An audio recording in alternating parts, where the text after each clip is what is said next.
ಕೊಡು ಲೋಳೆ ಆಗಿದೆ ಅಂದರೆ ಇದು ಜಲ್ಲಿ ಥರ. ಮೊಟ್ಟೆ ಇಟ್ಟಿದ್ದಲ್ವೇನೋ ಇದು?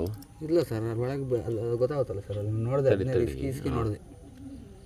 ಇದೇನೋ ಗುಳ್ಳೆ ಥರ ಇದೆ ಅಲ್ವಾ? ಹಾಂ ಸರ್, ಇದೆಲ್ಲ ಟ್ಯೂಬು ಒಂಥರ ತಂತಿ ಥರ. ಏನಾಗಿರ್ಬೋದು ಇದು?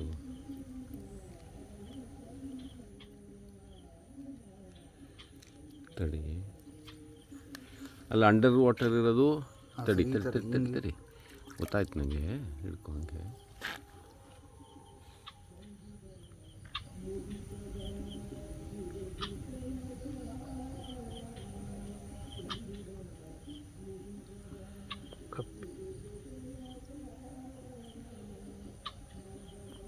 ಏನು ಕಾಣಲ್ಲ ರಿಫ್ಲೆಕ್ಷನ್ನು.